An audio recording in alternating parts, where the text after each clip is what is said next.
Hola, muy buenos días a todos. Hoy vamos a dar inicio al cuarto evento sincrónico y al evento sincrónico del módulo 3, correspondiente al curso de monitoreo organizado por el proyecto Fontagro HLB y Procadis.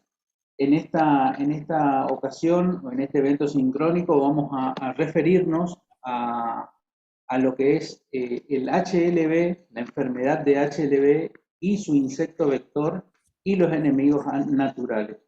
En esta oportunidad vamos a tener tres disertaciones. En primer orden va a disertar el doctor Alberto Goches, Caderita Bellavista, que se va a referir a HLB de los cítricos. Luego va a disertar el ingeniero agrónomo Aguirre Alcides. Y en tercer lugar, el ingeniero agrónomo José Buenahora de Línea de Uruguay. Empezamos con la primera disertación, que va a estar a cargo del doctor Alberto Goches. Alberto Martín Goches nació en Morón, provincia de Buenos Aires, realizó sus estudios primarios y secundarios en Apóstoles, Misiones. Estudió licenciatura en genética en la Facultad de Ciencias Exactas y Químicas y Naturales de la Universidad Nacional de Misiones, graduándose en el año 2002. Ingresa al INTA Bellavista en 2003 como becario de iniciación. Luego realizó estudios de posgrados en la Unidad Integrada INTA Balcarce, Mar del Plata. Se recibió de magíster en producción vegetal con una orientación en fitopatología. Realizó su doctorado en el Departamento de Fitopatología de la Universidad de Florida, en Gainesville, Estados Unidos, en el cual su tema de tesis fue caracterización de cepas causales de cancrosis de los cítricos y resistencia a cobre, recibiéndose en el año 2014. Trabaja en el Laboratorio de Sanidad Vegetal de la Estación Experimental del INTA Bellavista, en Corrientes, Argentina, y su trabajo es la fitopatología en cítricos. Coordinador del módulo de HLB del proyecto disciplinario Prospección, Prevención y Control de Lobesia botrana, Drosophila Suzuki, HLB y Carpocaps. Coordina el proyecto ExtraINTA, desarrollo y promoción de herramientas innovadoras para la prevención, mitigación del efecto de HLB en los países miembros del Prosesur. Por supuesto, participa del proyecto Fontagro HLB como referente técnico en fitopatología del módulo 1. Actualmente es referente por INTA en la temática de HLB para Argentina y ocupa además el cargo de coordinador de investigación y desarrollo tecnológico de la Estación Experimental del INTA Bellavista. Presentado al disertante, Alberto, adelante con tu presentación. Tenemos 25 minutos para tu disertación. Bueno, muy bien, muchas gracias. Felicito a la organización, sobre todo por dar la oportunidad de poder hacer estos eventos sincrónicos, que es, aunque es mucho trabajo, tiene una llegada muy importante y muy grande a todas las personas que posiblemente sería más difícil que puedan adquirir esta información si no fuera por este tipo de eventos. Bueno, vamos a hablar de la identificación de síntomas del HLB de los cítricos. El HLB de los cítricos, y bueno, me confirman que se está viendo bien la imagen, es la enfermedad, es una enfermedad del HLB, es una enfermedad bacteriana que está causada por una bacteria que produce la enfermedad HLB, que es el acrónimo de una palabra china, Guanlongbing, que significa enfermedad de la rama amarilla. Es un nombre propuesto por el profesor Kong Xinling de Guangdong, donde se descubrió por primera vez. Y hoy por hoy, aunque es de origen asiático, está en todo el mundo y es el mayor riesgo para la citricultura correntina de todo el NEA y de todo el país. Ahí tenemos síntomas que pueden ver, lo vamos a ir explicando a poquito a medida que pasamos las fotos.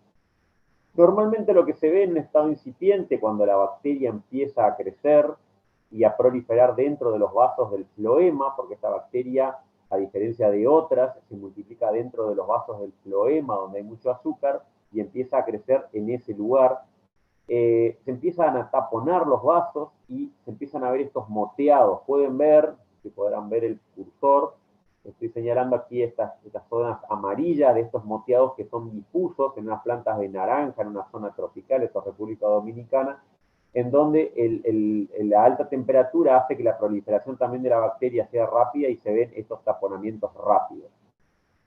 La enfermedad de la rama amarilla es porque se ven este tipo de sintomatologías, aunque, vamos a decir la verdad, no es siempre el síntoma más evidente, aunque sí es muy característico y es más un síntoma que se puede llegar a ver. A veces no se ve la rama amarilla, sino el moteado. Ahí en realidad hay 5 tipos de síntomas, que son, por ejemplo, los moteados que ya mostré, o la rama amarilla, y la nervadura central resaltada y engrosada. Esa nervadura central, que es un estado incipiente de la enfermedad, se empieza a ver que se engrosa la nervadura. ¿Por qué? Porque al estar semitaponada, tiene que hacer como más esfuerzo la hoja para recibir la savia. Entonces, necesita engrosar esa nervadura para que pase algo del líquido que normalmente pasaba mucho más fácil. El moteado, que es ese taponamiento que les decía, puede ser asimétrico. Pueden ver acá como, por ejemplo, de un lado de la hoja hay moteado y del otro no. Fíjense que la nervadura también es bien evidente que está amarillenta, entonces uno puede ver que algo ha pasado en esa planta y que se empieza a ver este tipo de moteado, está semitaponada la hoja. Lo mismo acá, unas nervaduras con aspecto como herrumbre sobre la nervadura, eso puede ser también según el tipo de variedad, y ese moteado que, como pueden ver, no es parejo el color verde, es difuso, es una clorosis difusa, que no tiene nada que ver, o sea, es parecido en la sintomatología con otras enfermedades, como por ejemplo el CBC, pero es otro tipo, porque el CBC tiene otro tipo de marcas y también es una clorosis. En este caso es también una bacteria, pero va por el floema, y este moteado difuso es bien típico y es mucho más marcado incluso que el CBC. Esto es también en una zona tropical, con muchas horas de calor. Fíjense que el taponamiento ya la planta sigue creciendo porque la temperatura le da para crecer, pero fíjense cómo las partes donde está taponado se quedan amarillas y se absorbe incluso los nutrientes que estaban ahí y queda un color. Esto no tiene ninguna modificación, esta foto es casi fosforescente lo que se ve. Entonces en este caso sí es fácil de identificar el síntoma.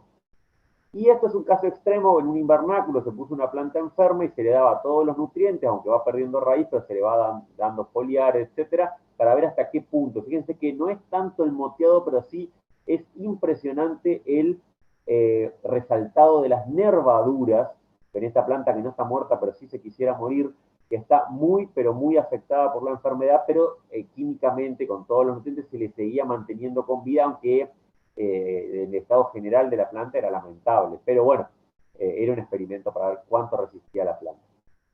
Y luego tenemos obviamente que en cualquier variedad de cítrico y de rutácea, estamos hablando de los rutáceas que son de la familia, Rutaceae, que lo que tiene es que, por ejemplo, tenemos citrus o fortunela o otras especies que son usadas como portainjerto, por ejemplo en este caso el trifolio, que es Poncirus.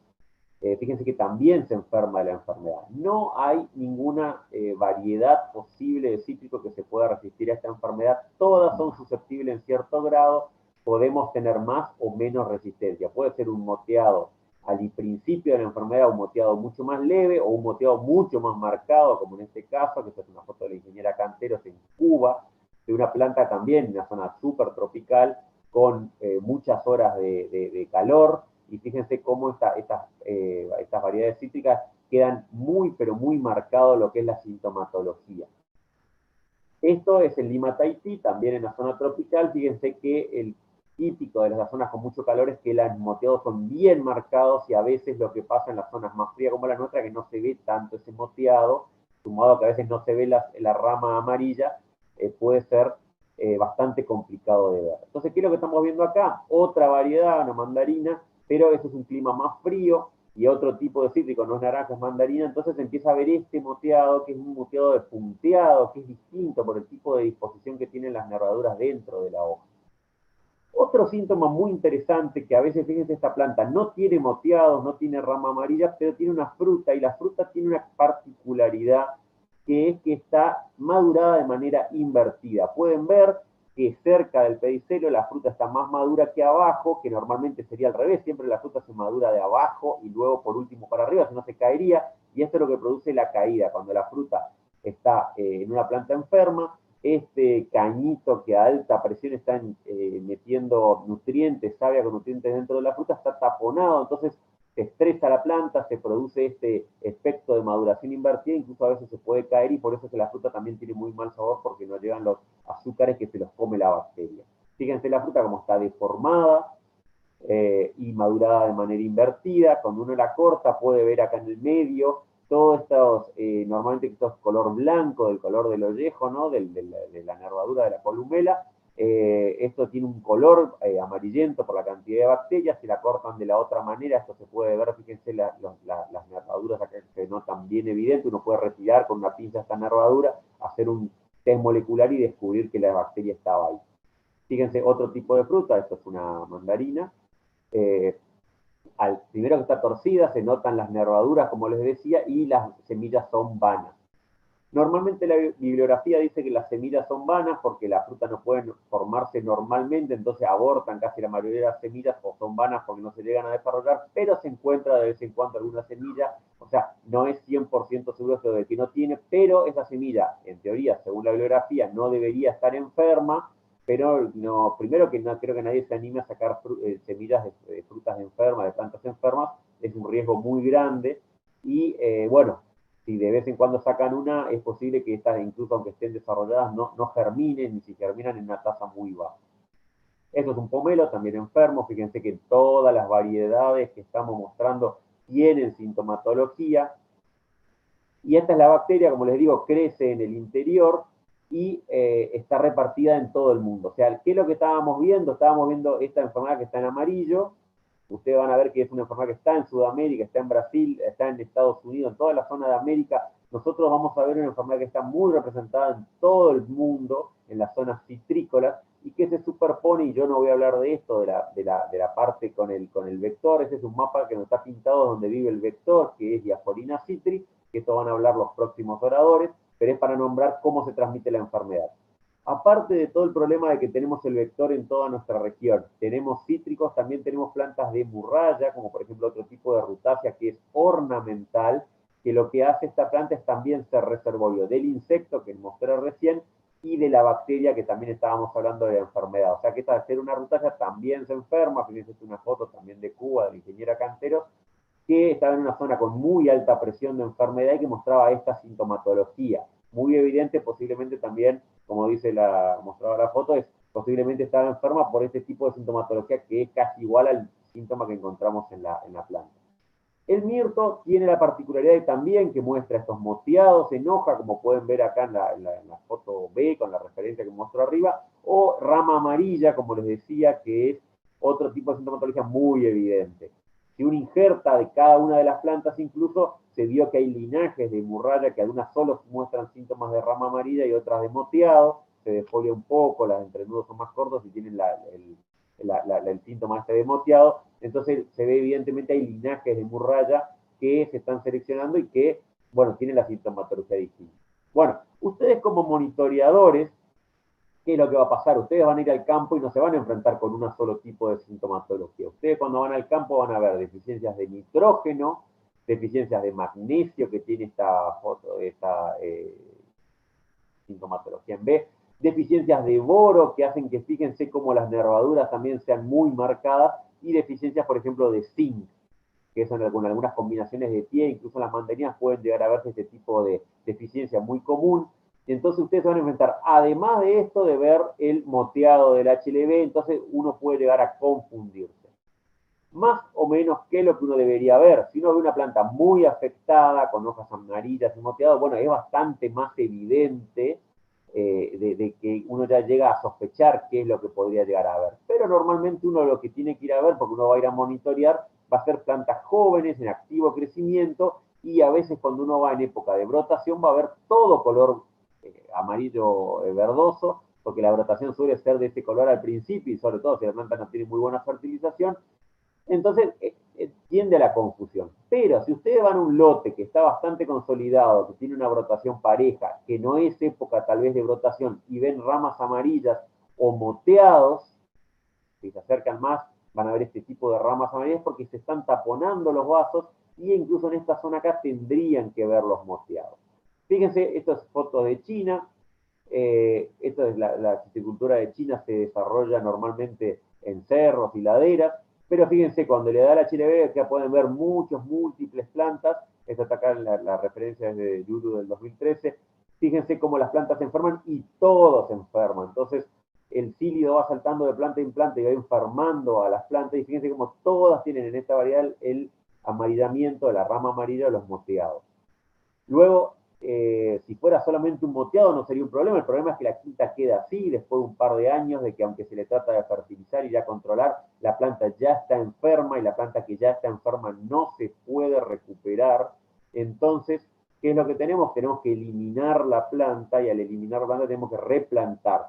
¿Cuál sería el peor problema? Bueno, una vez que se elimina, no queda otra que eliminar, aunque la planta tenga fruto o no, porque está contagiando a las plantas vecinas. Replantar. Y al replantar, si no se controla el vector que mostré recién, tendríamos reinfecciones, sobre todo en lotes donde ya había enfermedad, es mucho más posible que tengamos reinfecciones. Fíjense, acá hay plantas nuevas que ya están amarillentas, significa que ya se reinfectaron. La planta puede venir enferma de un vivero, porque normalmente siempre hay que tener plantas sanas, pero al inicio de un cultivo, pero esto se puede enfermar rápidamente porque encima las plantas chicas tienen activo crecimiento y más llaman la atención de un cirio. Fíjense, este es un lote, como para que vayan haciendo su ojo, una planta ahí sacada en el medio con la rama amarilla, entonces uno se acerca, ahora puede ver seguramente moteado, fruta invertida, etc. Es un lote que tenía muy buena cobertura, estaba con todo el tiempo con productos químicos, pero fíjense que un insecto saltó, entró. Bueno, acá también pueden ver un pajarito que está esperando. Bien, esto más de cerca, fíjense cómo en un lote que tiene un color verde bastante homogéneo, ven estas plantas raras, pero uno puede acercarse y puede ver, por ejemplo, un lastimado en la base del tronco, puede ver que si es fitóstora, etcétera, otro tipo de enfermedad. Pero hasta que uno no está al lado de la planta y no chequea bien los síntomas, que hay alguno de todos estos síntomas que mostré, uno no puede jugarse a tomar la muestra, pero uno podría tomar la muestra igual, porque es importante tomar la muestra de una planta enferma, aunque tenga otro tipo de enfermedad. Por ejemplo, acá pueden ver una planta enferma con HLV y con cancrosis. Se puede tomar igual la muestra y se puede sacar igualmente. Una enfermedad no quita que aparezca la otra, y una enfermedad no quita que el diagnóstico te diga si la que tenía cancrosis también tenía HLV. O sea, se puede tomar una muestra aunque tenga otras enfermedades. Total, el test molecular lo que hace es detectar en una hoja sintomática a la bacteria, que tienen otras hojas de una planta enferma con HLV y con cancrosis. Como para terminar, no sé cómo estaré bien de tiempo, pero como para terminar, esto es un esquema de qué pasa. Ustedes que van a hacer monitoreadas, qué pasaría si no se toma bien la muestra, o si se deja, se desmerece, o no se toma en consideración qué pasaría si se enferma el lote. Fíjense estas fotos en secuencia. El lote en 2008 empieza a tener enfermedad, donde fue encontrado el primer caso de HLV. Esto es de la zona de Florida, de un paper de Goldwell del año 2018. En el año 2010, fíjense dónde estaba el primer caso, todo lo que tuvieron que erradicar porque eran plantas que ya estaban enfermas. En el año 2013, fíjense las pocas plantas que ya quedaban. Año 2016 prácticamente no hay, aunque habían replantado. No había plantas de la primera generación del 2008, los 8 años, y no hay foto posterior porque este campo fue rastreado y pusieron caña de azúcar. Fíjense lo que en 8 años se eliminó el lote porque no se controló a tiempo al HLV. Este es otro ejemplo que dio siempre, bueno, Mike Airey de Sugar Company en Florida. Florida fue una zona muy castigada por el HLV, porque también no se monitoreó a tiempo y no se tomó a tiempo los recaudos y no se controló a tiempo el vector. Entonces, lo que se observó fue, se tomó un lote que era de la compañía, que es este que está en naranja. Entonces, ¿qué es lo que pasó? Ellos encontraron los primeros casos de la enfermedad, y ¿qué es lo que se hizo? Se tomó todos los recaudos necesarios, se hicieron monitoreos periódicos, se hicieron las curas determinadas para eliminar al vector, se controlaba que no haya vector, y si también se había sintomatología se erradicaban las plantas. ¿Y qué es lo que pasó al tiempo, al año? Un montón de casos de HLV. Entonces ellos pensaban que habían fracasado en todas las metodologías que habían tomado. Entonces, ¿cuál era el problema en realidad de lo que había pasado? ¿Qué había pasado? Que ellos habían hecho todo el tipo de muestreo posible y habían fracasado en el intento de controlar la enfermedad. cuando hicieron el monitoreo en el lote del vecino, fíjense el vecino, el lote lo que tenía era un desastre, una cantidad impresionante de plantas enfermas de HLB, que no trabajaba con monitoreadores el vecino, y este lote arruinó toda la performance y toda la buena predisposición de esta gente de este lado que quiso hacer las cosas bien. Entonces, como mensaje para los monitoreadores, para la gente que se está capacitando y para la gente que está interesada en saber más de esta enfermedad, hay tres capas que uno podría hacer para controlar esta enfermedad. Primero, encontrar la enfermedad y mantener el inóculo bajo. Como ya mostramos, hay que saber los tipos de síntomas que tiene esta enfermedad, hay que saber cómo se comporta la enfermedad, cuándo monitorear, si por uno quiere ir a muestrear justo en el momento que hay una brotación o floración muy marcada, entonces se presta a la confusión, porque el moteado se enmascara con ese amarillamiento de los estadios incipientes de la brotación. Pero bueno, se tiene que monitorear y se tiene que saber. Una vez que monitoreamos y sabemos los síntomas y sabemos que tenemos plantas enfermas, hay que recomendar la erradicación de las plantas enfermas. La enfermedad no tiene cura, entonces no hay manera de salvarse poniéndole un producto que haga una compensación a lo que está produciendo la bacteria adentro. Lo mejor es eliminar la planta enferma porque no se puede recuperar y poner una planta sana.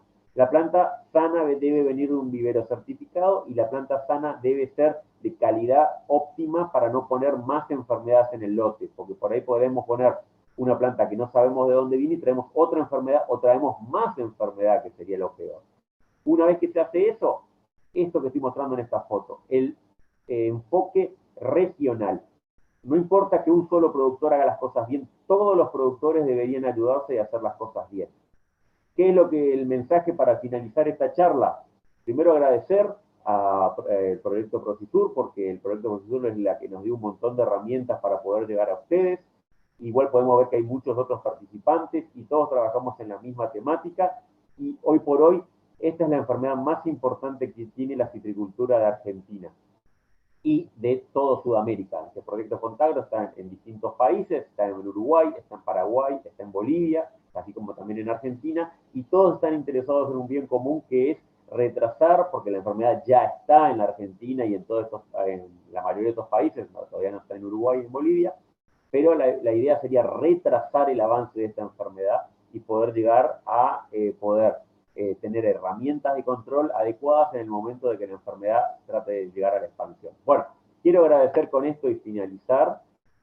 Nuevamente quedo abierto a las preguntas cuando sea el final de la charla. Y bueno, esto es todo y quedo acá a disposición para cuando llegue el momento de las preguntas. Muchas gracias.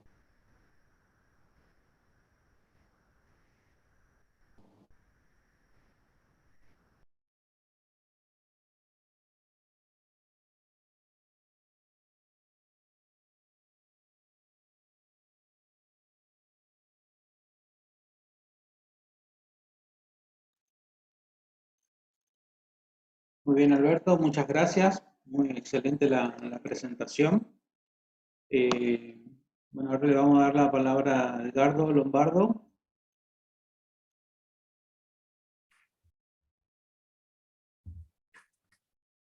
Buen día a los presentes.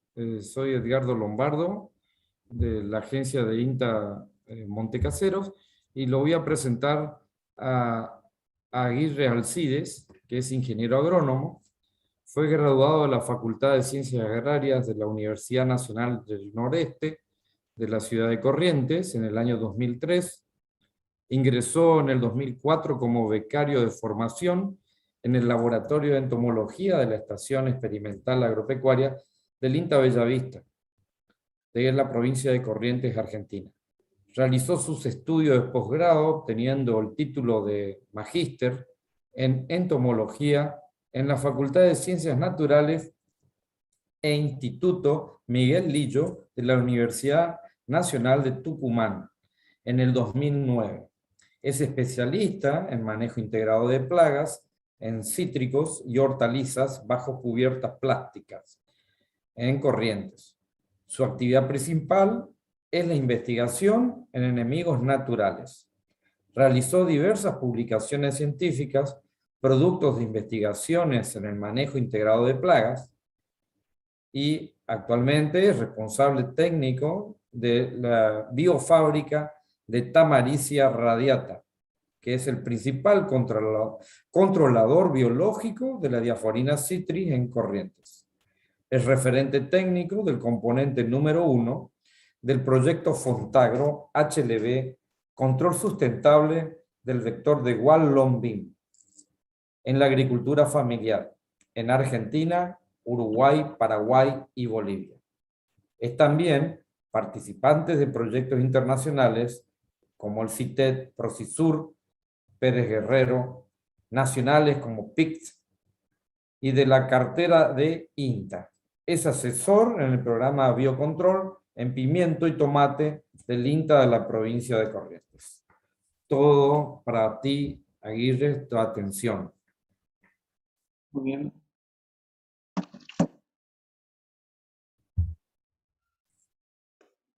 ¿Se está viendo la pantalla? ¿Se me está viendo a mí? ¿Está todo bien? Bueno, gracias. Sí, perfecto. Bueno, en esta ocasión vamos a charlar un poquito sobre los aspectos bioecológicos del insecto vector de la HLB, cuyo nombre científico es Diaphorina citri. Este insecto, que es llamado cílido asiático de los cítricos, en Entre Ríos se la conoce como chicharrita, tiene la particularidad de tener un tamaño entre 2.7 y 3.3 milímetros de envergadura.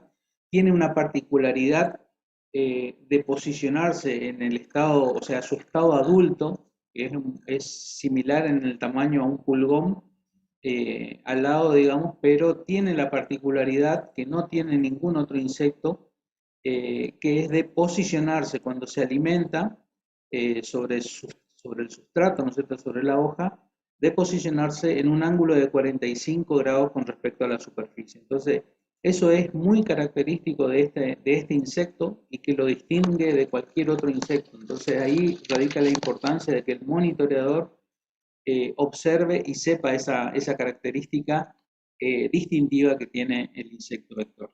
Como dijo anteriormente Alberto, es el principal transmisor de HLB en toda América. Si bien existen otras especies en otros lugares del mundo, pero en América está presente esta especie y esta es la que nos interesa, que el monitoreador se familiarice para la detección. Los machos y hembras son muy similares, presentan prácticamente los mismos tamaños y características.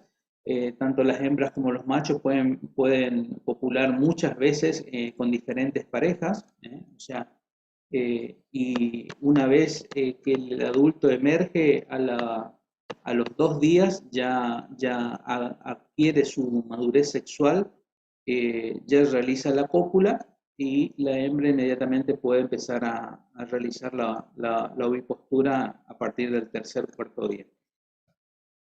Los huevos son semipedicelados, tienen un pequeño pedicelo muy pequeñito, son de color amarillo ámbar, se tornan bien amarillos cuando van madurando y próximos a eclosionar la ninfa número 1.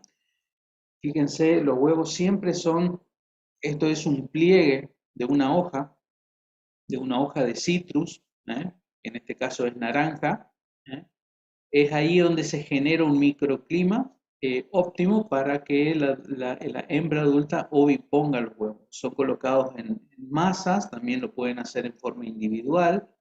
Acá fíjense, esto es en mirto, como mencionó Alberto recién. Son los huevos colocados en mirto. Y esto es en limón. Fíjense el primordio de limón. Todas las especies de cítricos son susceptibles para la ovipostura, pero hay algunas preferencias y tienen que ver con el grado de pilosidad que tiene el primordio foliar de cada una de las especies. Por ejemplo, en orden de preferencia vendrían el pomelo, le sigue el limón, luego la naranja y por último las mandarinas y las limas. Pero en principal importancia es el mirto, que ahora lo vamos a ver por qué. Las hembras pueden colocar entre 500 y 800 huevos a una temperatura de 28 o 29 grados, y por debajo de los 40 grados de humedad relativa prácticamente se inhibe la oviposición. Siempre, esto es importante para los monitoreadores, los huevos siempre son colocados en brotes tiernos, o sea, en los primordios de los brotes es ahí donde uno tiene que observar. Lo puedo observar a simple vista porque resaltan muy bien, porque son bien de color amarillito y con una ayuda de una lupa de 15 o de 20 aumentos se ven perfectos. El estadio pasa por 5 estadios ninfales una vez que la ninfa 1 emerge del huevo, va mudando, pasa por 5 estados ninfales, todos de ellos móviles, en el cual fijan su estilete, se alimentan del sustrato, y si uno los molesta, retraen el estilete, o sea, su aparato bucal, y se cambian de lugar. Siempre las ninfas están en los brotes tiernos. Acá pueden ver toda la secuencia de unos brotes de limón, en este caso. En todos estos brotes es donde ustedes tienen que observar o monitorear para la detección de estados ninfales y de estados de huevo, como también pueden haber adultos oviponientes. ¿Ah? El ciclo acá en Corrientes puede durar a 28 grados entre 2 y 7 semanas, dependiendo de las temperaturas y la humedad. Esto lo pueden ver en el campo. Acá pueden ver el estado ninfal 5, el último estado ninfal. A partir de allí es donde empieza a emerger el adulto de Diaforina citri, que en las primeras horas es de color albino, que esto lo pueden ver porque recibimos varias consultas, pensamos que podría ser una mutación o la gente se asusta, en realidad simplemente son las primeras horas de nacimiento de un adulto que es albino, y a las pocas horas, 3-4 horas, ya adquiere su color ocre normal, digamos, con esta pigmentación muy característica. ¿Ah? Acá les dejo un videíto, no se asusten, fíjense cómo es la secuencia. Demora alrededor de 7 minutos desde que empieza la emergencia del adulto hasta poder inflar todas sus alas, demora 7 minutos. La cámara, por supuesto, está acelerada, ¿no?, por el tiempo, ¿no?, más que nada. Ahí fíjense cómo va emergiendo y inmediatamente empieza a inflar sus alitas. Bien, como dije, los adultos son de esa característica, no tienen un vuelo ágil, digamos, no se trasladan a largas distancias, se trasladan en pequeños saltos. Para la diseminación a largas distancias requiere de la ayuda del viento o del traslado de material vegetal infectado. Se puede mover, puede vivir hasta 2 días sobre una fruta, sin alimentarse puede vivir hasta 2 días. En hojas secas también puede vivir esa misma cantidad de días. Fíjense los niveles poblacionales que puede adquirir en los brotes. En las hojas viejas, cuando en invierno, por ejemplo, no tenemos brotes, los adultos sobreviven, o sea, pasan el invierno como adultos y sobreviven en las hojas más viejas. Siempre se posicionan sobre la nervadura central, en donde se encuentran los vasos más grandes, digamos, del problema, donde ellos se pueden alimentar mucho más fácil, digamos, y con menor esfuerzo. Entonces, ahí es donde nosotros tenemos que observar en las hojas viejas, o bien en los bordes de las hojas también se pueden encontrar los adultos. Entonces, los huevos, repasando, los huevos y las ninfas siempre se buscan en los brotes tiernos. Los adultos pueden estar en brotes tiernos o biponiendo, o bien en las hojas maduras. Las ninfas, cuando se alimentan, porque tienen un aparato bucal picador, suctor, ¿no es cierto? O sea, succionan grandes cantidades de savia y también excretan sustancias azucaradas, que son ceras azucaradas, así como lo ven. Es común ver esto en insectos chupadores. Fíjense la gran producción que se puede ver de esta cera, que es azucarada. también es colonizada este brote por hormigas, ¿no es cierto?, que se alimentan de esta cera y también le dan protección de otros enemigos naturales a la diaforina. Esta situación se da con mayor frecuencia cuando tenemos humedades y temperaturas altas. En esas condiciones es donde prospera la mayor producción de cera. Como es un insecto picador suctor, al generar esta sustancia azucarada, por supuesto, da pie a que un hongo saprófito como el Capnodium citri, comúnmente llamado fumagina o yin, que ustedes lo ven sobre las hojas, acá lo pueden ver, esta negrilla. Entonces, esto es importante que el monitoreador sepa de que no solamente puede ser ocasionado por Diaforina citri, sino también por cochinillas, pulgones, chicharritas, moscas blancas. Entonces es importante que cuando ustedes ven la fumagina, tienen que determinar quién la está causando, porque no es lo mismo realizar un manejo de una plaga, de una cochinilla con algún producto químico, que realizar el manejo para una mosca blanca. Entonces, es fundamental que el monitoreador identifique cuál es el origen de esa sustancia azucarada en donde se está generando esta fumagina. Entonces, para controlar la fumagina tenemos que saber quién lo está produciendo. Con respecto a la transmisión del insecto, se puede dar, como dijo Alberto, como por el adulto. La bacteria se aloja en la hemolinfa, en el intestino medio, el tejido muscular, pero se replica en las glándulas salivales y en el canal alimentario.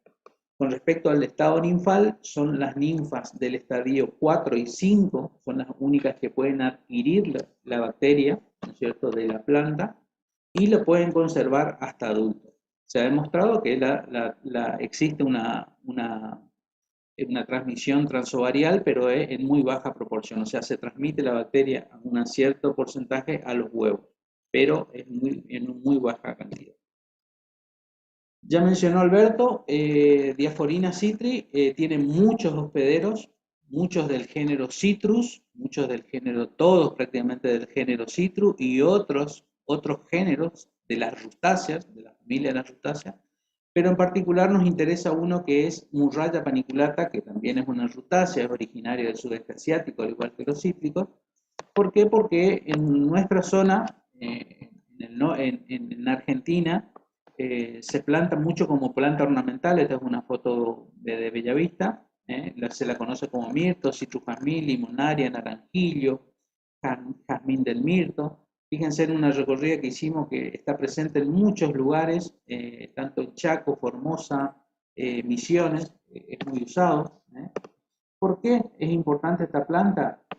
A diferencia de los cítricos presentan brotaciones, comúnmente los limones 4 veces al año, las naranjas y mandarinas tienen 2 brotaciones bien marcadas en el año, pero el mirto presenta brotes todo el año. Y ahí radica la importancia en el cual Diaforina citri prefiere la ovipostura o cumplir su ciclo en una planta en donde tiene el nicho ecológico durante todo el año, que es el brote, porque como dijimos, solamente ovipone en los brotes tiernos.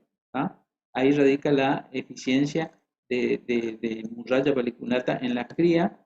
Y también otra particularidad que tiene es que presenta una pilosidad, una mayor pilosidad en los primordios, que genera un microclima mucho más apto para la ovipostura. Aquí podemos ver más fotos de ninfas en mirto. Hicimos un relevamiento. La densidad poblacional de mirto se da en la zona de Corrientes, Resistencia, disminuye hacia el sur y disminuye hacia el oeste en cuanto a los niveles o a la mayor cantidad de mirto. Recordamos que existe una resolución de que está prohibida la producción, plantación y transporte de esta planta en todo el territorio nacional. Hablamos un poco de monitoreo de Diaforina citri, que es lo fundamental que se entienda para los monitoreadores. Se utilizan 3 métodos de monitoreo: el método directo o visual, el golpeteo de ramas y el uso de trampas adhesivas amarillas. Los tres métodos son complementarios y necesarios para poder cumplir el objetivo del monitoreo. ¿Cuál es? Es detectar la presencia del vector en cualquier estadio biológico. ¿Por qué? Porque justamente es un vector y de ahí radica, hoy ya lo mencionó Alberto, la importancia que tiene de manejar y controlar el insecto vector. Se nota mucho que soy de Boca, ¿no?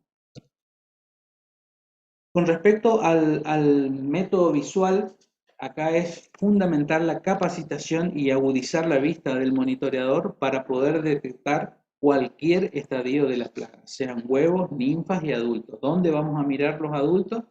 En los brotes,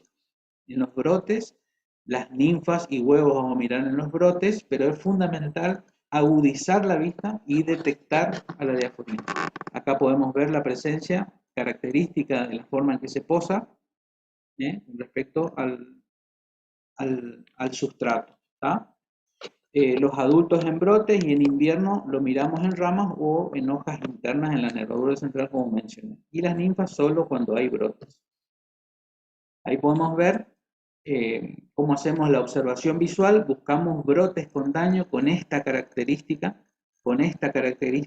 que tiene como una deformación en la hoja. Eso nos da la pauta de que existe el insecto vector alimentándose en algún lugar. Entonces, huevos, adultos y ninfas en brotes. Siempre buscamos en la periferia del lote, porque es por donde pueden llegar a ingresar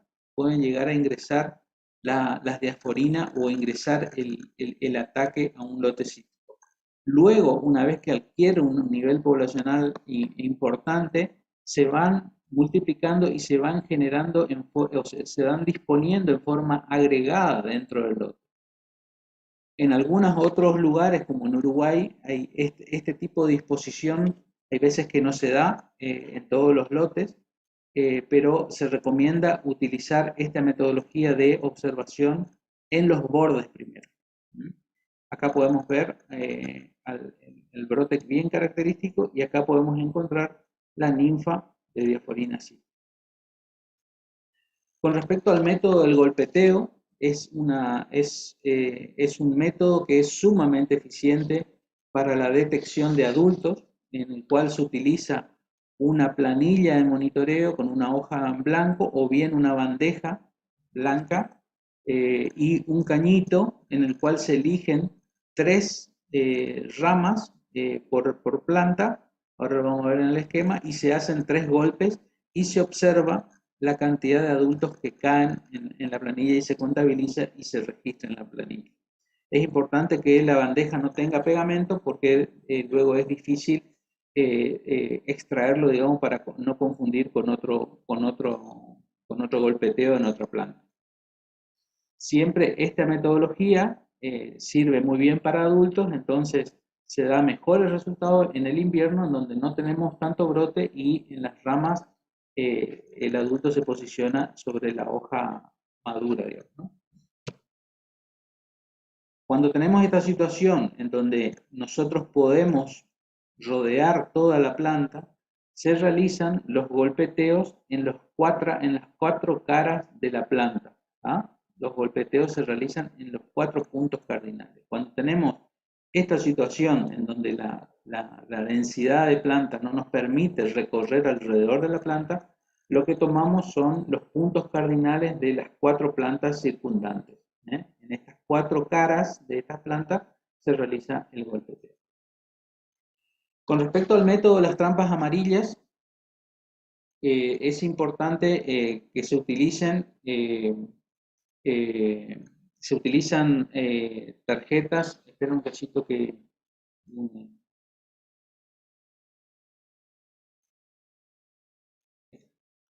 se colocan tarjetas adhesivas amarillas de un tamaño de 12 centímetros por 20 centímetros a una altura de 1.5 metros. Es importante la disposición de las trampas, como dijimos anteriormente,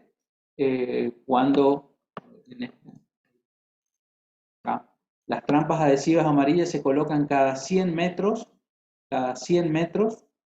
en un lote para la detección de diaforina. Es importante aquí la capacitación del monitoreador para que logren identificar las diaforinas o los adultos de diaforina citri, porque son los únicos estadios que pueden quedar pegados, porque son los únicos que pueden volar, ¿no es cierto? Entonces pueden quedar atraídos y pegados a la tarjeta. Entonces es importante la capacitación y agudizar cómo quedan pegados las diaforinas. Encontrar enemigos naturales siempre es mucho más fácil, ¿no es cierto? Los círculos azules. Pero el desafío está en el monitoreador detecte las diaforinas en las tarjetas. Así que eso es un entrenamiento que se tiene que dar en el campo, digamos, para lograr esa destreza. ¿Cómo anotamos en las planillas? Esta es la planilla que ustedes tienen en el manual, ¿no es cierto? Se observa la presencia y ausencia, lo pueden anotar en esta planilla, de presencia, ausencia de cilio con cualquiera de los métodos observados. Acuérdense que al ser un vector, a la mínima presencia, el productor o el técnico tiene que realizar un control. Con respecto, también pueden modificar a la necesidad de cada uno una planilla para poder tener mayores informaciones y poder registrar con distintos métodos la diaforina como hicimos. En este caso, se modificó la planilla en donde se colocan las ramas y en cada una de las ramas se van observando adultos y se observan ninfas. Observamos 5 ramas por cada una de las plantas y se van anotando en cada uno de los brotes observados qué es lo que tenemos de presencia, si adultos o ninfas. Y con respecto al golpeo, se va registrando en una columna separada en cada una de las plantas la cantidad de adultos que van cayendo en los golpeos en las distintas plantas. Luego uno puede automatizar esta planilla y directamente se pueden graficar o se pueden mencionar o expresar como porcentaje de adulto, porcentajes de ninfa o porcentaje de plantas con presencia de diaforina citri. En este caso, fíjense que tenemos el 58% de las plantas que se hicieron el golpeo presentaron presencia de diaforina. Entonces, es una población sumamente alta en el cual se tiene que realizar un control. Bueno, eso era todo lo que quería comentarles. Ahora quedamos a la espera de las consultas o preguntas. Ahora vamos a pasar a la siguiente disertación.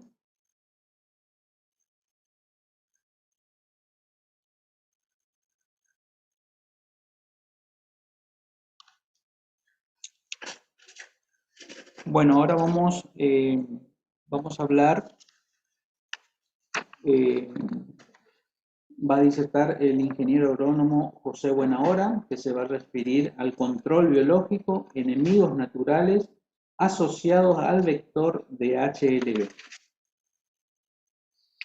El ingeniero José Buenahora es de Salto, Uruguay, es magíster en entomología, investigador adjunto en entomología de INIA Salto Grande. Sus investigaciones se han centrado sobre plagas ya existentes o que fueron reportados en los últimos años en el país. Abordó la dinámica de poblaciones, la prospección e identificación de enemigos naturales y diferentes métodos de control con énfasis en el biológico en un contexto de manejo integrado. Ha realizado publicaciones científicas y tecnológicas con resultados de investigación en manejo y control integrado de plagas. Ha participado en diversas jornadas técnicas, seminarios y congresos nacionales e internacionales, presentando distintos trabajos y charlas. Es responsable y referente técnico por su país del proyecto Contagro HLB, Control Sustentable del Vector de Wanglong Bean en la agricultura familiar en Argentina, Uruguay, Paraguay y Bolivia. Muy bien. José. Adelante. Tenemos 25 minutos.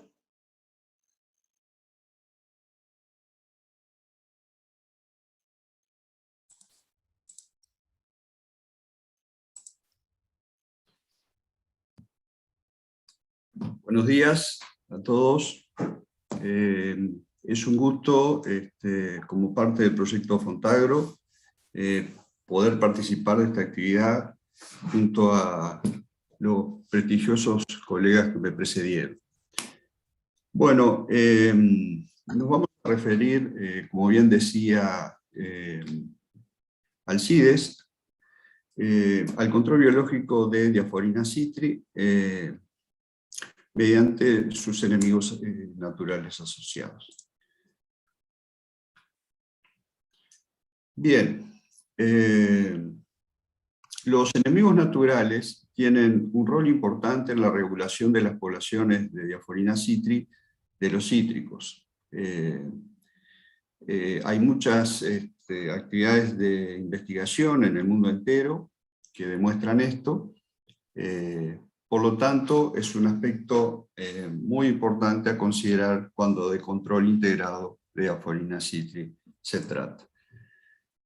De todas maneras, las especies de controladores biológicos que atacan a Diaforina varían geográficamente y los podemos clasificar en depredadores, parasitoides y entomopatógenos. Depredadores son aquellos que consumen a Diaforina citri, lógicamente los parasitoides, entre los cuales tenemos ectoparasitoides y endoparasitoides, y hongos que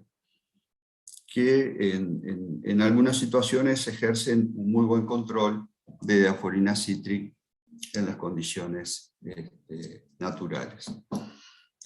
Los depredadores en general ejercen un control generalista sobre Diaforina citri, o sea que en multiplicidad de ocasiones no solo predan a esta plaga, sino que también consumen otras especies. Lo que, visto de ese lado, puede significar un problema. Entre los depredadores podemos destacar a los coccinélidos, los sírfidos, los crisópidos y los arañas. Bien, ¿cuál es la importancia, refiriéndonos a los depredadores para el control del vector? Acá me gustaría mencionar, a modo de reseña, algunas citas de algunos trabajos realizados en Estados Unidos, donde han excluido, por distintos métodos, a los predadores. O sea, han quitado del ambiente en que ellos se encuentran, en un ambiente de campo, y han observado algunas cuestiones, como por ejemplo, que quitándolos, la infestación del cirio se mantiene por el doble de tiempo que cuando estuvieron presentes. Y además, han podido referenciar que la tasa neta de reproducción de Diaforina citri es de 5 a 27 veces mayor en colonias donde los depredadores no estaban presentes. Por lo tanto, los depredadores en general, a modo de reseña, podemos decir que tienen una actividad muy significativa en el control biológico de Diaforina citri. En Uruguay, y un poco para reseñar este tema, Diaforina citri fue detectada en el año 1991, sin embargo la enfermedad aún no está presente. Como decían mis antecesores, tenemos aún una oportunidad, por lo tanto, consideramos que el control biológico de Diaforina citri es un elemento esencial, más aún cuando, por supuesto, al igual que Argentina, nuestro objetivo es vender o exportar fruta fresca a los mercados de ultramar, con un bajo nivel de residuos en la fruta. Bueno, luego que comenzamos a estudiar a Diaforina citri en Uruguay, como primer objetivo conocer cuáles son los enemigos naturales, en este caso parasitoides y depredadores, presentes en el país. Es así que se han identificado mediante distintos métodos de muestreo, y me parece esencial también reafirmar acá la importancia de los métodos que mencionaba Alcides, ¿ah? Tanto en trampas amarillas como en el método del TAP, así como la observación visual, es posible ver la actividad de estos controladores biológicos en las plantas de cítricos. En este caso particular, en la foto que ustedes están viendo, básicamente me gustaría reseñar la actividad de Harmonia xyridis y Cyclonea sanguínea, junto a los otros que ustedes ven ahí, como los más frecuentes acá en Uruguay. Por otro lado, también otras especies hasta el momento han sido identificadas. Entre ellas, Eriophyis connexa y otros coccinellidos que ustedes ven ahí en la placa que en este momento les estoy mostrando. Los crisópidos también son muy importantes a la hora del control biológico del vector Diaphorina citri. En nuestro país, tanto Chrysoperla externa como Xerocris cinta son los más frecuentes. También debemos destacar los semiróbidos, donde, bueno, tanto en el norte como en el sur del país, en algunos momentos también son frecuentes. Respecto a las especies colectadas, en términos generales y de acuerdo a los trabajos, podemos decir que los coccinellidos Harmonia xyridis y Cyclonea sanguínea ocupan un porcentual de la depredación total en estas especies, que están en torno al 16%, mientras que los crisópidos, en estos casos básicamente representados por Xerocris cinta y Xerocris externa, ocupan más del 50% de las posiciones. Con respecto a la distribución de la captura anual, podemos decir que en general, aunque varía entre años, los depredadores se pueden encontrar prácticamente en todas las épocas en los montes de cítricos. Sin embargo, hay épocas donde unos predominan sobre otros. Estamos en este momento haciendo una serie de trabajos, tanto en el norte como en el sur de Uruguay, que nos permitan no solo completar la identificación de estos enemigos naturales, sino también poder especificar cuál es la predominancia en un sitio u otro, o en una época u otra, en diferentes momentos del año. En el contexto de estos trabajos, también se realizó un análisis faunístico con el objetivo de realizar una evaluación primaria de estas especies. Ahí ustedes pueden ver que los índices que se tomaron en cuenta fueron la abundancia, la dominancia, la constancia y la frecuencia de estas especies. Con respecto a los coccinellidos, podemos decir que Harmonia xyridis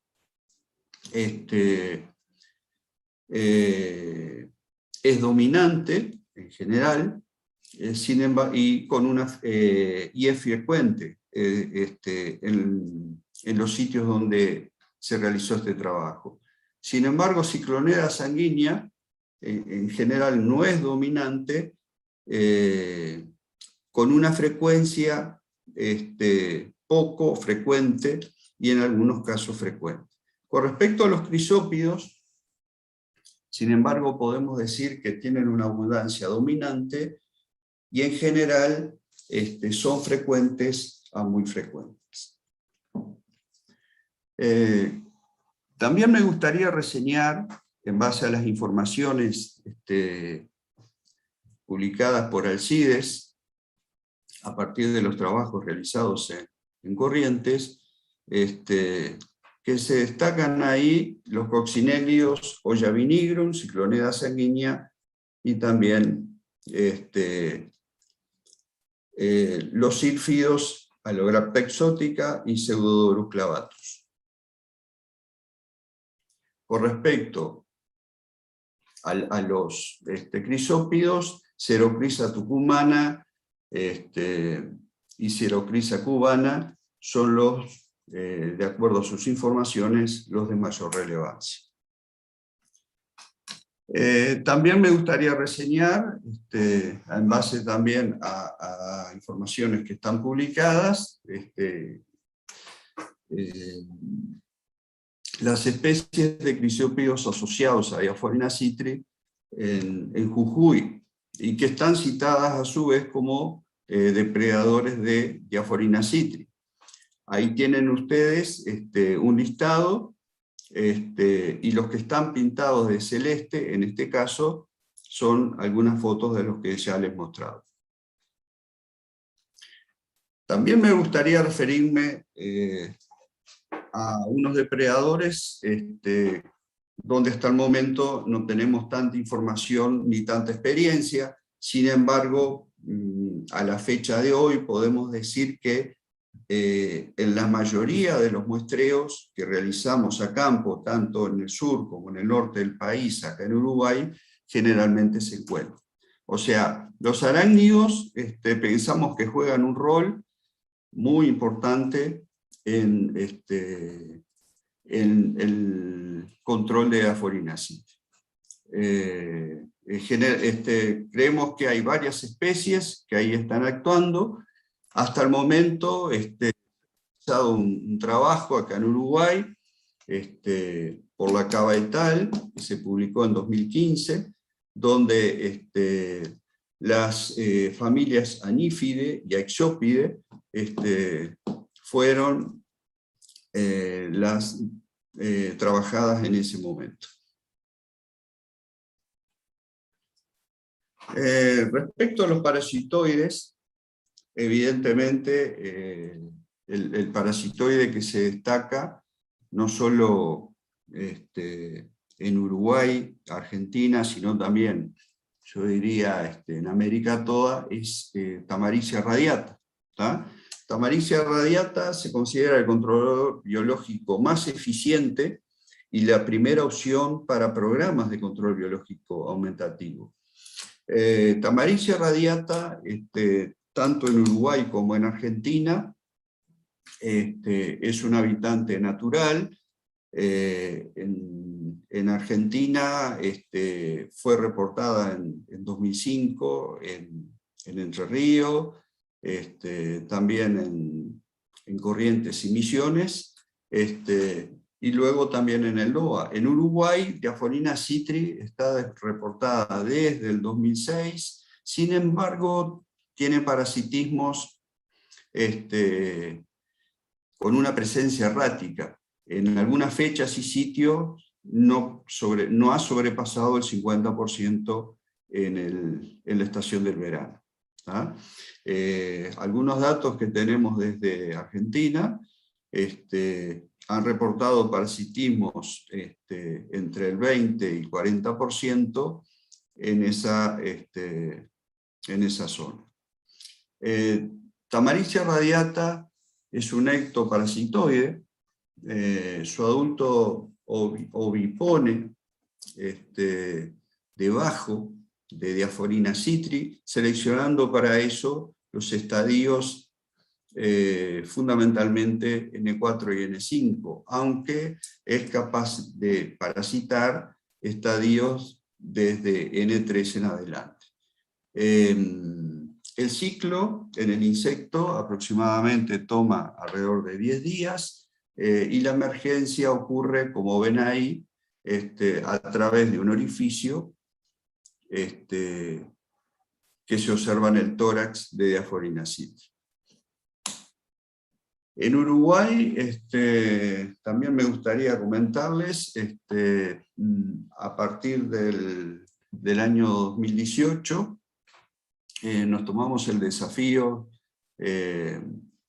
de escalar la cría de Tamaricia radiata a los efectos del control biológico de Diaphorina citri, no solo en las quintas citrícolas, sino apostar también al control biológico en zonas urbanas.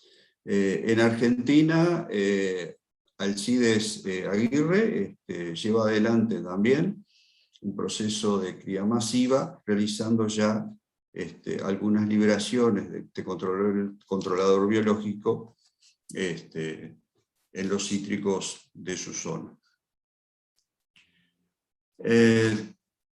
Brevemente también me gustaría referirme a los hongos, los entomopatógenos, que en todos los casos que se habla de control biológico de Diaphorina citri, se hace una reseña. Precisamente acá en Uruguay se han realizado algunos trabajos, básicamente con dos entomopatógenos, Beauveria bassiana y Metarrhizon anisople, que fueron publicados ahora este año. Ahí podemos decir que ambos hongos, en condiciones controladas, ejercieron un control del cílido de más del 80%. Sin embargo, en condiciones de semicampo, Metarrhizon tuvo un control superior del orden del 80% respecto a Beauveria bassiana, que promedió el 50% de control a nivel de campo. Bueno, esto es todo lo que tenía al momento para comentarles. Quedo, por supuesto, abierto a cualquier consulta. Muchas gracias.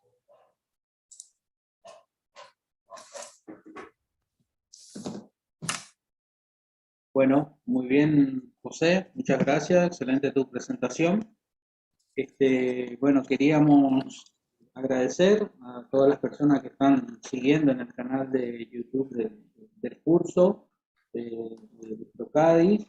Estamos recibiendo visitas de la gente de Formosa, Corrientes, Salta, Córdoba, Jujuy, hay gente de Entre Ríos, Buenos Aires, también de otros países como México, Paraguay, Uruguay y Costa Rica. Así que gracias a todos por participar. Ahora vamos a ir respondiendo. Tenemos algunas preguntas. Yo voy a ir mencionando la pregunta y voy a ir dirigiendo a quién está dirigido o quién lo puede responder. Roy Palacios de México pregunta, ¿la bacteria puede vivir en el suelo? Alberto, ¿podrías responder? Bueno, a ver, filogenéticamente hablando, la bacteria tiene cierto parentesco con bacterias del suelo, como por ejemplo Agrobacterium, Bradyrhizobium, Rhizobium, pero no es esas especies. Esta bacteria vive en el interior del insecto vector y en la planta. Dentro de la planta, en cualquier lugar de la planta. Entonces, puede haber en hoja, puede haber en ramas, puede haber en raíces. Suelta y libre y así exógena en el suelo no puede vivir. Siempre necesita o el vector o la planta. Ahora bien, cuando se corta una planta y no se pone un herbicida que mate al tronco, a las raíces, pueden haber rebrotes, y de ese rebrote, porque ya lo hemos chequeado y hemos sacado y ha dado positivo, esos rebrotes son positivos porque la bacteria todavía estaba en la raíz. ¿Qué es lo que pasa? La bacteria no es que está viviendo en el suelo, está viviendo en la raíz, dentro de la raíz. Y como todavía queda tal vez algo de reserva y algún meristema como para hacer un rebrote, se denomina chupón, rápidamente tal vez el brote es sano en un primer momento, pero rápidamente es colonizado por la bacteria porque está produciendo azúcares y ahí es donde la bacteria más se prolifera. Entonces, en ese ir y venir de bacterias, con la circulación de la savia, se empieza a proliferar ahí y ya se multiplica. Pero de manera exógena, sola en el suelo, no vive. Perfecto. Sí, porque mencionaba justamente que le llamaba la atención que podamos plantar otra planta en un lugar donde estuvo una planta enferma. Justamente eso, ¿no es cierto? O sea, simplemente vive en la planta, pero no en forma libre en el Sí. suelo. Si tenemos un lote y tenemos un control absoluto del sílido, no hay manera de que se transporte la bacteria de una planta a la otra si no fuera por el sílido. Puede haber una planta sana y una planta enferma al lado y no se van a enfermar. No está todavía bien claro el problema este de cuando están las bacterias con las raíces en contacto, pero lo que pasa con la planta enferma es que rápidamente pierde muchísima masa de raíces, o sea, se le mueren las raíces. ¿Por qué?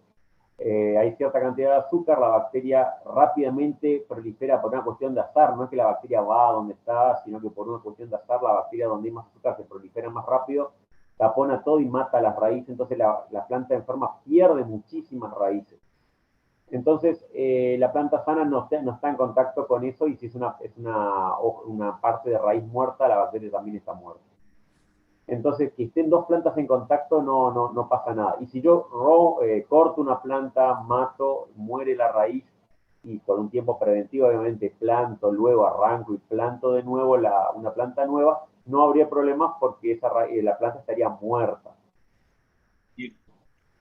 Bueno, tenemos otra pregunta de Paola Burros.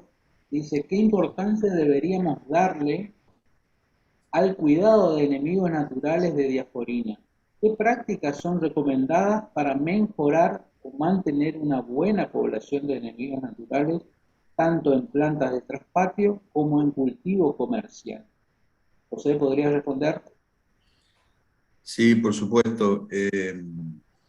Bien, primero quizás me gustaría volver sobre el concepto de que la situación de Argentina y Uruguay, básicamente hasta el momento es distinta, ¿verdad? Uruguay no tiene reportada aún la enfermedad. Entonces, eso quizás en el manejo del vector le provee un marco diferente. En nuestro caso particular, que es donde voy a hablar, el control biológico tiene una importancia sustancial, absolutamente sustancial. Uruguay hace un manejo de plagas muy selectivo, con mucha utilización de aceites, cuidando mucho el mantenimiento del equilibrio de sus montes.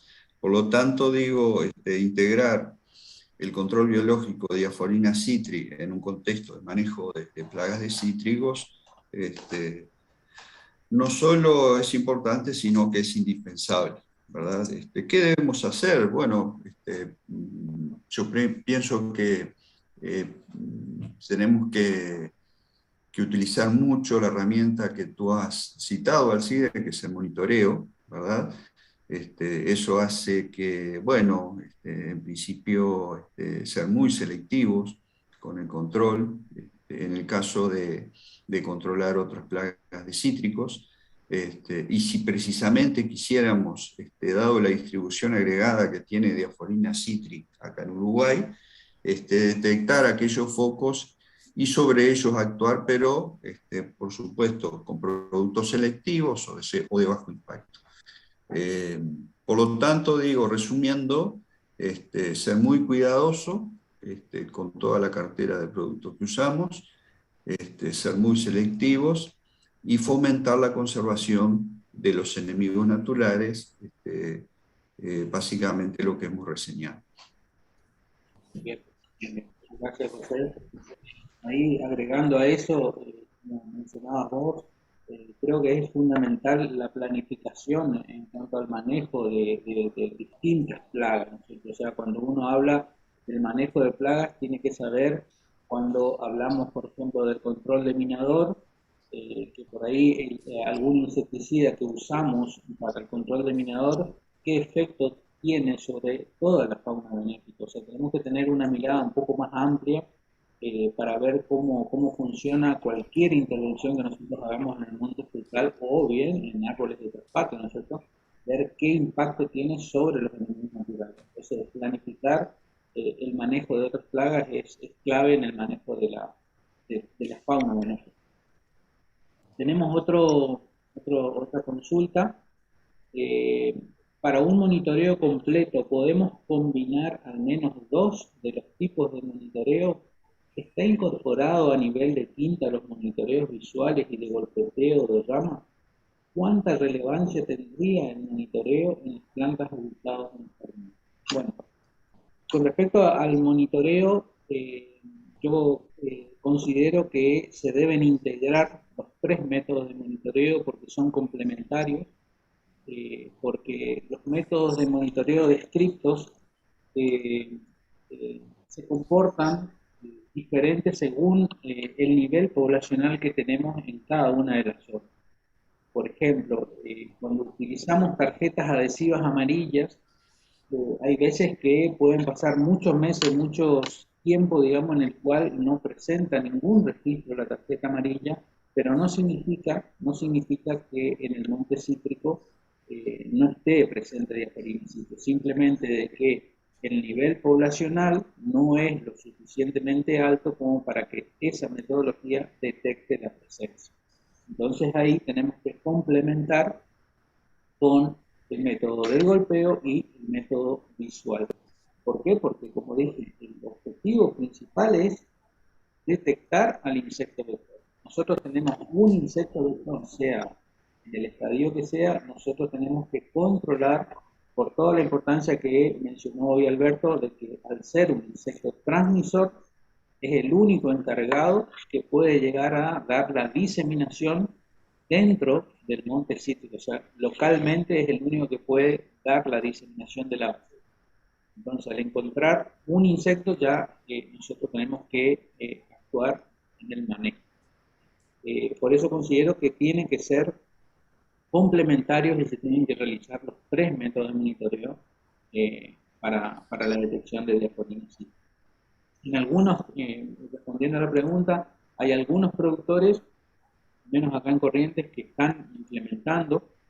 Es un tanto difícil, pero hay que hacer muchas capacitaciones, capacitar. Es un método sencillo, el método de golpeteo, método sencillo, por ahí el método visual es el que requiere un poco más de agudeza en la vista, digamos, pero una vez que una persona observa el insecto, observa la forma en que se posa en la planta, es sumamente fácil detectarlo, digamos.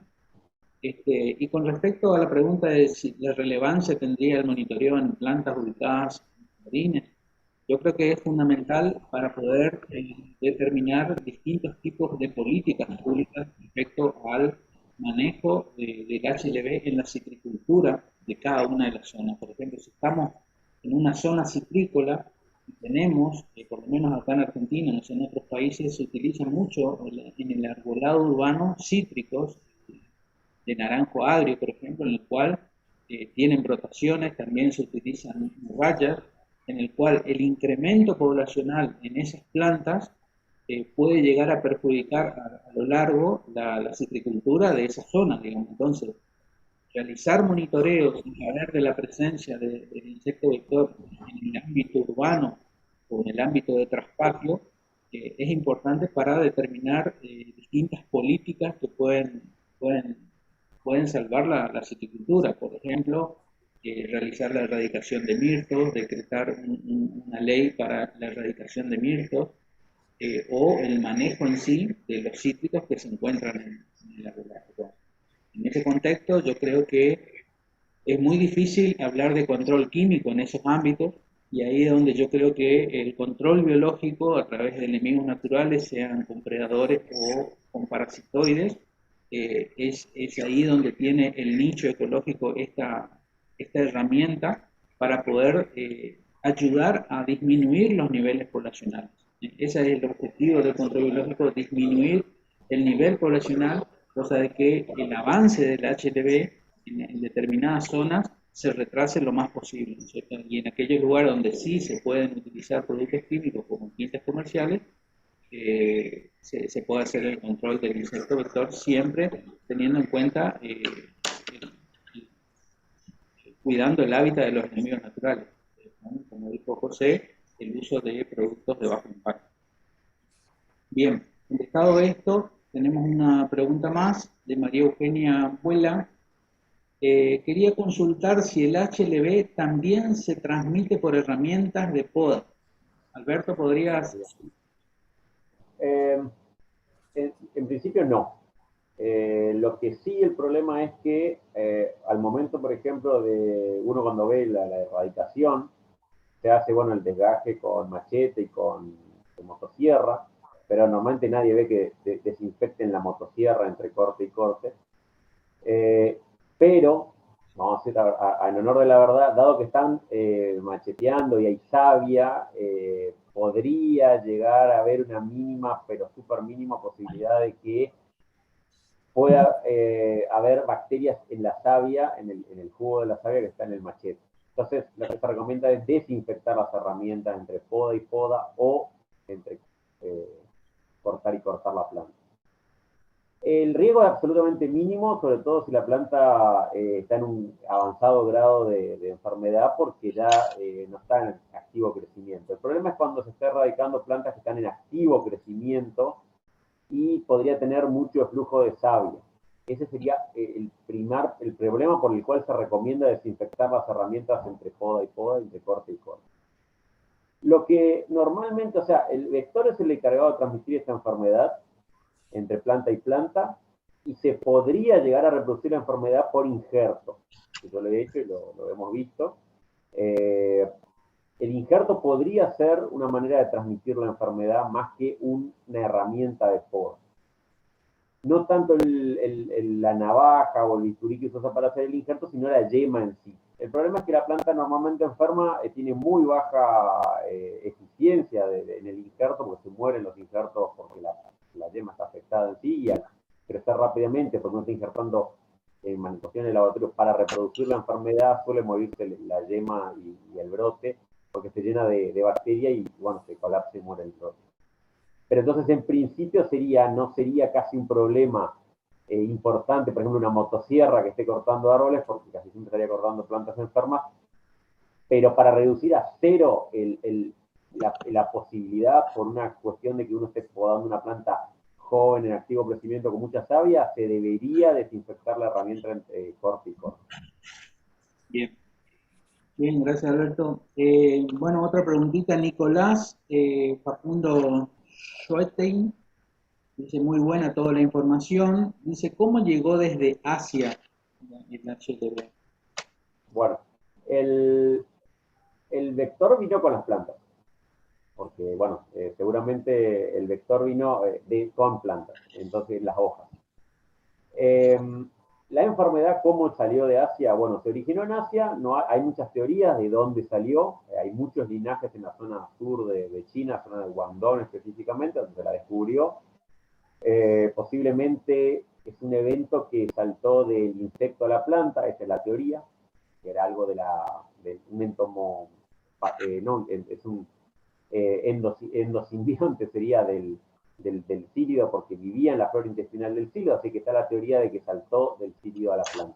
Y en la planta, más que tener efectores que producen enfermedad, lo que se ve es que la planta se defiende del crecimiento desmesurado de la bacteria, entonces, más que es un efecto secundario la defensa de la planta, que se mata a sí misma por el taponamiento que produce la bacteria al crecer sin control en ese ambiente que es muy apropiado para su crecimiento.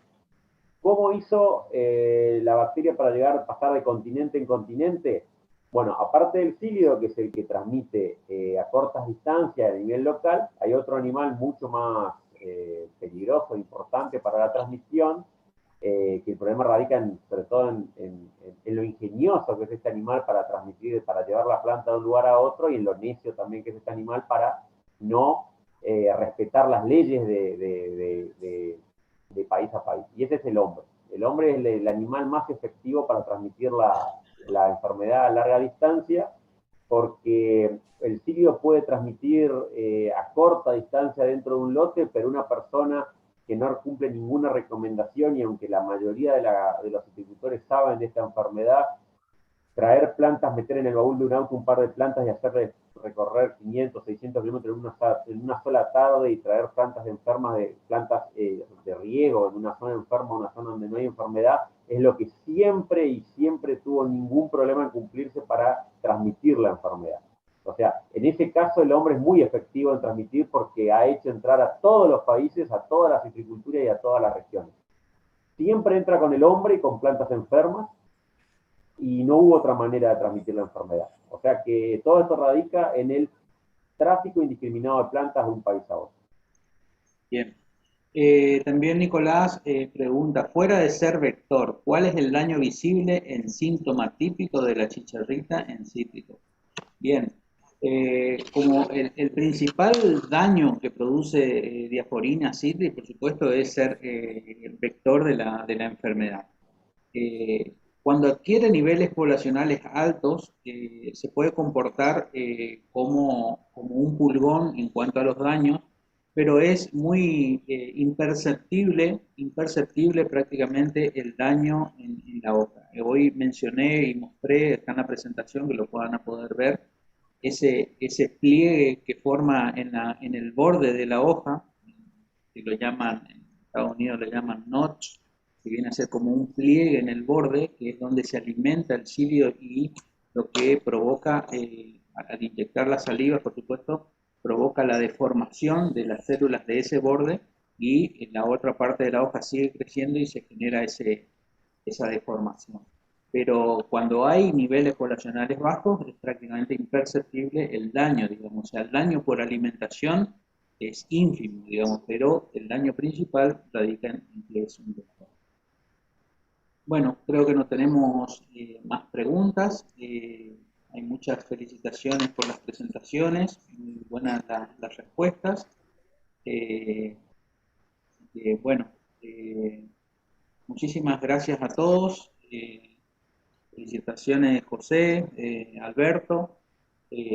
Quisiera dar un gran agradecimiento a todo el equipo de INTA Procadis que hizo posible toda esta conexión, ¿no es cierto?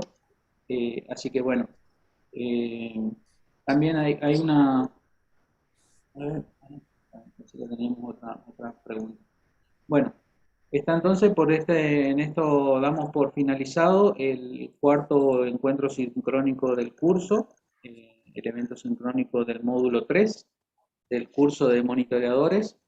Así que bueno, muchas gracias a todos por la buena predisposición y seguimos en contacto. Muchas gracias, Alcides. Saludos a todos. Hasta luego.